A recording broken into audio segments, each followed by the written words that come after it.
आखिर उन दीवारों के लोगों का गुनाह क्या है? 7 साल से बीजेपी की सरकार है प्रदेश के अंदर, 10 साल से देश के अंदर सरकार है। निरहुआ जी बहुत लंबे चौड़े दावे और वादे भी कर रहे हैं कि हमने 15 महीने में बहुत कुछ किया है। तो जाके ज़रा देखें ना दीवारों में। जिस हवाई पट्टी का भी कुछ दिन पहले प्रधानमंत्री जी उद्घाटन कर रहे थे, आरडी अखिलेश यादव जी का चुनाव था 19 का, इन चुनावों में उस हवाई पट्टी का इस्तेमाल हुआ है। जिन चीज़ों का 10 साल पहले से इस्तेमाल हो रहा है, पता नहीं देश के प्रधानमंत्री जी को क्या शौक़ है दूसरों के काम पर अपने पत्थर लगाने का, या बीजेपी के लोग उनको गुमराह करते हैं। जब नेताजी के सामने कोई बड़ी राजनीतिक चुनौती आई तो उस चुनौती से निपटने के लिए नेताजी ने हमेशा आजमगढ़ की तरफ रुख किया। जहाँ नेताजी ने आजमगढ़ की ओर रुख किया, वहीं आजमगढ़ के लोगों ने भी नेताजी को कभी निराश नहीं किया।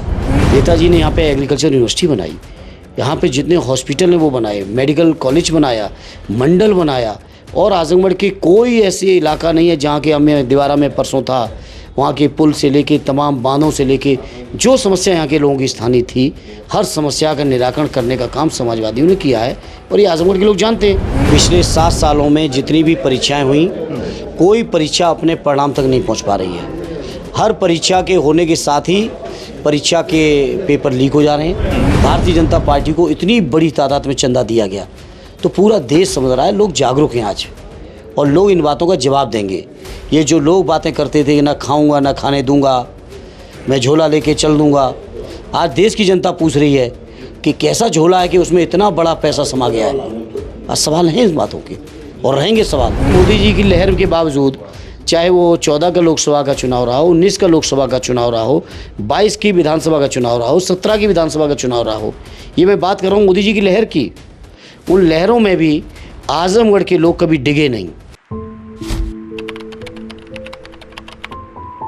अभी हमारे साथ आजमगढ़ सदर लोकसभा के प्रत्याशी समाजवादी पार्टी से धर्मेंद्र यादव जी हैं। इनसे हम लोग बातचीत करेंगे लोकसभा चुनाव 2024 को लेकर के जो इनकी तैयारियां चल रही हैं, और पिछले दिनों जब ये 2-3 दिन पहले जिले में आए हैं, तब से लेकर के अलग अलग क्षेत्रों में ये जा रहे हैं। 5 विधानसभाएं हैं सदर लोकसभा के अंतर्गत, तो अलग अलग विधानसभाओं में इनको किस तरह के रुझान जनता की तरफ से देखने को मिल रहे हैं। और जहाँ मौजूदा सांसद एक तरफ दावा कर रहे हैं कि इस बार भी हमें ही जीत मिलेगी, ऐसी परिस्थितियों में अपने आप को धर्मेंद्र जी कहाँ पाते हैं? बहुत बहुत स्वागत है सर। बहुत बहुत धन्यवाद। तो आप पिछले कई दिनों से ज़िले के अलग अलग हिस्सों में जा रहे हैं, तो क्या माहौल दिख रहा है जनता में? जो मैं महसूस कर पा रहा हूँ जी, आजमगढ़ के लोग बहुत क्रांतिकारी और बहुत जज्बाती लोग हैं।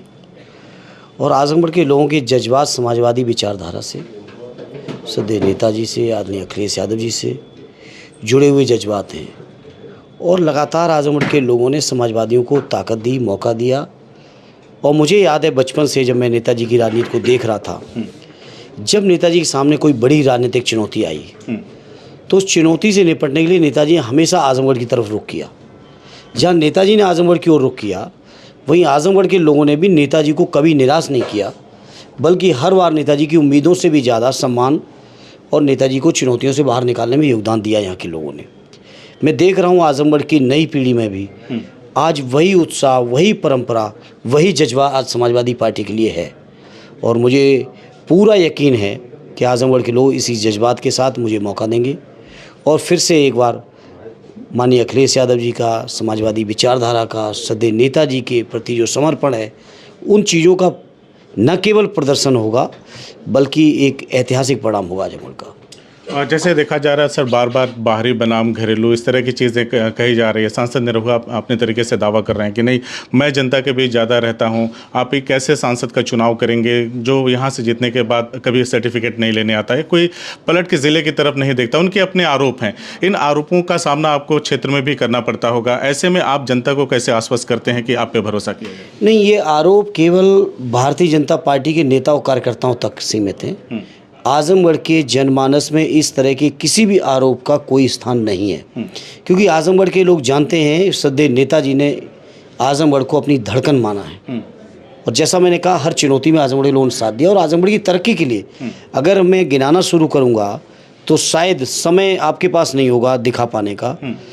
जितने काम सदैव नेताजी ने और माननीय अखिलेश जी ने आजमगढ़ के लिए किए हैं, आजमगढ़ की गरिमा गौरव बढ़ाने में कभी उन्होंने कोई कसर नहीं की। चाहे आजमगढ़ को मंडल बनाने का सवाल हो, चाहे आजमगढ़ को मेडिकल कॉलेज लाने का सवाल हो। जिस हवाई पट्टी का भी कुछ दिन पहले प्रधानमंत्री जी उद्घाटन कर रहे थे, मैं 2014 में स्वयं, और आप सब इस बात को महसूस करते होंगे, पूरा आजमगढ़ जानता है कि सदैव नेताजी को मैंने कई मौक़ों पे उनके चुनाव में रिसीव किया, आए, जब सठियाओं की शुगर मिल का शिलान्यास करने आए, सठियाओं की शुगर मिल का उद्घाटन करने आए, आरडी अखिलेश यादव जी का चुनाव था 19 का। इन चुनावों में उस हवाई पट्टी का इस्तेमाल हुआ है। जिन चीज़ों का 10 साल पहले से इस्तेमाल हो रहा है, पता नहीं देश के प्रधानमंत्री जी को क्या शौक़ है दूसरों के काम पर अपने पत्थर लगाने का, या बीजेपी के लोग उनको गुमराह करते हैं या प्रदेश के बैठे लोग गुमराह करते हैं, वो जाने। लेकिन सवाल आजमगढ़ के लोग इस बात को जानते हैं कि नेताजी की देन थी। नेताजी ने यहाँ पे एग्रीकल्चर यूनिवर्सिटी बनाई, यहाँ पे जितने हॉस्पिटल हैं वो बनाए, मेडिकल कॉलेज बनाया, मंडल बनाया, और आजमगढ़ के कोई ऐसे इलाका नहीं है जहाँ के हमें दीवारा में परसों था, वहाँ के पुल से लेके तमाम बांधों से लेके जो समस्या यहाँ के लोगों की स्थानीय थी, हर समस्या का निराकरण करने का काम समाजवादियों ने किया है। और ये आजमगढ़ के लोग जानते हैं, और जानते हैं इसीलिए 10-10 विधायक हमको दे रहे हैं, जानते हैं इसीलिए मोदी जी की लहर के बावजूद, चाहे वो 14 का लोकसभा का चुनाव रहा हो, 19 का लोकसभा का चुनाव रहा हो, 22 की विधानसभा का चुनाव रहा हो, 17 की विधानसभा का चुनाव रहा हो, ये मैं बात कर रहा हूँ मोदी जी की लहर की। उन लहरों में भी आजमगढ़ के लोग कभी डिगे नहीं और मजबूती के साथ समाजवादी पार्टी के साथ खड़े रहे, और मुझे यकीन है उसी परंपरा के तौर पर मुझे भी अपना पूरा आशीर्वाद देंगे। आजमगढ़ को वस्तुतः जैसे आपने कहा कि समाजवादी पार्टी को 10 विधायक जिता के दिए, कहीं ना कहीं समाजवादी विचारधारा की ज़मीन, मैं पार्टी की बात नहीं कर रहा, समाजवादी विचारधारा की ज़मीन है जिसपे हमेशा सत्ता से बगावत या खिलाफत रही है, लेकिन समाजवादी पार्टी के लिए मुफीद रही है जगह। कहीं नहीं लगता आपको कि 12 से 17 का जो अखिलेश यादव जी का कार्यकाल रहा, उसके बाद सत्ता से काफ़ी दिन तक बाहर है पार्टी, इन सब चीज़ों का भी प्रभाव पड़ता है? पूरी तरह से प्रभाव है, और सबसे ज़्यादा प्रभाव पड़ा है आजमगढ़ के विकास पे। जैसी योजनाएं आदरणीय अखिलेश यादव जी के समय की थी वो एज इट इज़ छूटी हुई हैं, एज इट इज़ छूटी हुई है। कल मैं परसों गया था दीवारा में, कुछ पुल हैं जो नेताजी के कार्यकाल में, आदरणीय अखिलेश जी के कार्यकाल में पूरे हुए, कुछ पुल हैं जो अधूरे हैं, तो आज भी अधूरे हैं, आज भी अधूरे हैं। अगर आप आज ही जाएंगे हमसे मिलने के बाद, अगर आप सीधे दीवारा में निकलेंगे तो आपको देखने को मिलेगा कि वो पुल आज भी अधूरे हैं। आखिर उन दीवारा के लोगों का गुनाह क्या है? 7 साल से बीजेपी की सरकार है प्रदेश के अंदर, 10 साल से देश के अंदर सरकार है। निरहुआ जी बहुत लंबे चौड़े दावे और वादे भी कर रहे हैं कि हमने 15 महीने में बहुत कुछ किया है। तो जाके ज़रा देखें ना दीवारा में, देखें क्या वो आजमगढ़ का हिस्सा नहीं? क्या वो आजमगढ़ के लोगों की समस्या नहीं? ये समस्याओं के प्रति बीजेपी के लोग टोटल गैर जिम्मेदार हैं, टोटल संवेदनहीन हैं, और आजमगढ़ के लोग इंतजार कर रहे हैं कब उत्तर प्रदेश में आदरणीय अखिलेश जी आएँ। जब आएंगे तभी उनको एहसास है कि तरक्की और विकास उनका होगा। अखिलेश जी भी बार बार पीडीए का बात कर रहे हैं कि पीडीए ही भारतीय जनता पार्टी को उत्तर प्रदेश में हराएगा, इंडिया गठबंधन हराएगा, और इस बार कह रहे हैं कि नरेंद्र मोदी जी को सत्ता से बेदखल कर देंगे। तो आप घूम रहे हैं क्षेत्र में, मैं खास करके आजमगढ़ की ही बात करूंगा, तो क्या प्रभाव दिख रहा है जो पीडीए की बात अखिलेश जी करते हैं, या जो तमाम मुद्दे हैं, बेरोजगारी, महंगाई, इन सब चीज़ों की जो बात हो रही है आपके सामने, क्या युवा आकर के इन सब चीज़ों के बारे में आपसे बात? देखिए, युवा उत्तर प्रदेश का पूरी तरह निराश है। पिछले 7 सालों में जितनी भी परीक्षाएं हुई, कोई परीक्षा अपने परिणाम तक नहीं पहुंच पा रही है। हर परीक्षा के होने के साथ ही परीक्षा के पेपर लीक हो जा रहे हैं। सोचिए, एक एक परीक्षा में बेरोजगारी की आलम देखिए, एक एक परीक्षा में 50-50 लाख नौजवान बैठ रहे हैं, और बैठ रहे हैं कम से कम परिणाम मिल जाए, कुछ नौजवानों को उनमें से रोज़गार मिल जाए, वो भी नहीं। परीक्षा के दिन आपके पेपर लीक। अब 50 लाख नौजवानों का भविष्य क्या होगा? क्या इन नौजवानों को जो ओवर एज हो रहे होंगे, क्या उनको ओवर एज का कोई विशेष उनको सुविधा मिलेगी? इस तरह के जो संकट हैं, वो संकट लगातार आजमगढ़ के लोगों की नहीं, पूरे प्रदेश के नौजवानों के बीच ये बीजेपी के लोग संकट पैदा कर रहे हैं, और संकट से छुटकारा तभी मिलेगा जब उत्तर प्रदेश में समाजवादियों को मौका मिलेगा। सर, इलेक्टोरल बॉन्ड को लेकर बड़ा इशू मतलब सामने आया है, और जिस तरह से इलेक्टोरल बॉन्ड को लेकर के विपक्षी पार्टियां अब जाकर के जाग रही हैं, हल्ला मचा रही हैं, कहीं ना कहीं ये लग रहा है आपको कि ये बड़ा इशू बनेगा? जनता इन मुद्दों को समझती है? बिल्कुल समझेगी जनता, क्यों नहीं समझेगी।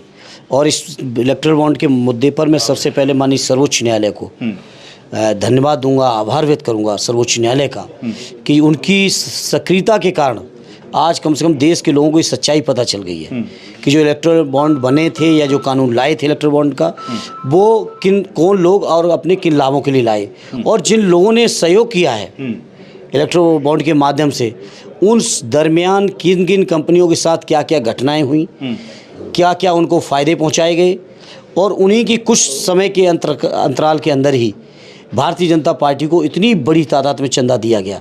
तो पूरा देश समझ रहा है, लोग जागरूक हैं आज, और लोग इन बातों का जवाब देंगे। ये जो लोग बातें करते थे कि ना खाऊंगा ना खाने दूंगा, मैं झोला लेके चल दूंगा, आज देश की जनता पूछ रही है कि कैसा झोला है कि उसमें इतना बड़ा पैसा समा गया है।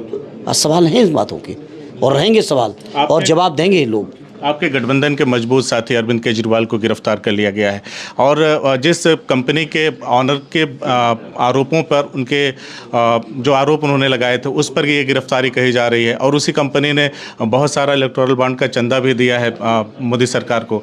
तो बहुत सारी ऐसी चीज़ें हैं जैसे वैक्सीन बनाने वाली कंपनी का भी 500 करोड़ का चंदा, ऐसी तमाम चीज़ें हैं कि जहाँ पे ईडी ने रेड आज डाली है, 5 दिन के बाद चंदा पहुँच गया।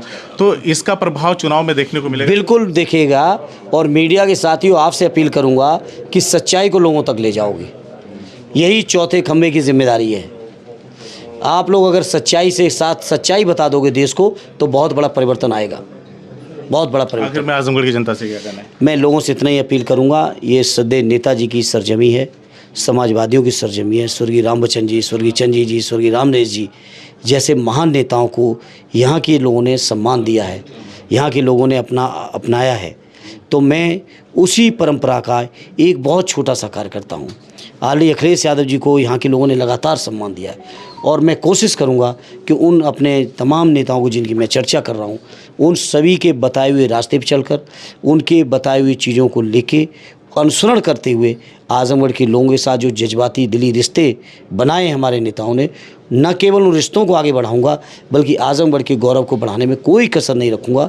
ये मैं आपके माध्यम से पूरे आजमगढ़ वासियों को यकीन और विश्वास और भरोसा दिलाता हूं और मुझे भरोसा है कि इस चुनाव में बहुत शानदार परिणाम आएगा समाजवादी पार्टी के पक्ष। घर वाली बात भी बता दीजिए, आप घर बनवा रहे हैं? नहीं, वो तो बिल्कुल बन रहा है। अब वो समय लगेगा, थोड़ा कोई भी चीज़ बनने में समय तो लगता है, लेकिन कुछ ही दिनों के अंदर ये जो बीजेपी के लोग बातें करते हैं शायद इनका अभी भी ये निरहुआ जी को जवाब देने के लिए घर बनवा रहे हैं? निरहुआ की जवाब नहीं, रिश्तों के लिए, रिश्तों की मजबूती के लिए घर बनवा रहे हैं। कोई निरहुआ हमारे लिए कोई मुद्दा नहीं है और वो ऐसा नहीं कि उनके सवालों के हमें जवाब देने की ज़रूरत पड़े, क्योंकि उनके सवाल ही वही है जो स्क्रिप्टेड बाई बीजेपी हैं। जैसे किसी डायरेक्टर के द्वारा कोई डायलॉग लिखे जाते हैं, कलाकार उस डायरेक्टर को पर्दे पर उतारते हैं, सेम पोजीशन आज भारतीय जनता पार्टी डायरेक्टर की मुद्रा में है। निरहुआ जी उनको पढ़ रहे हैं, हम इन बातों में नहीं आते। हमने बदायूं में मेरा आवास सांसद बनने के 1.5 साल के अंदर मैंने बना लिया था। आज भी आदरणीय चाचा जी उसी आवास से चुनाव लड़ रहे हैं और अभी जो बन रहा है हमारा, बहुत जल्दी कार्यालय घर सब तैयार हो जाएगा। कुछ दिनों की बात है, महीने 2-3 महीने के अंदर, और वहाँ से रह के लोगों की सेवा करने में जो मैं कर सकूँगा। हालांकि आजमगढ़ ऐसा शानदार ज़िला है, यहाँ करने की बहुत कम ज़रूरत है क्योंकि हमारे पास इतने वरिष्ठ नेताओं की एक लंबी फहरिस्त है, अनुभवी लोगों की फहरिस्त है। उनके अनुभव पे भी चलते रहेंगे तो आजमगढ़ को बहुत सफलतापूर्वक हम सेवाएं दे पाएंगे। हमसे बातचीत में धन्यवाद आपको।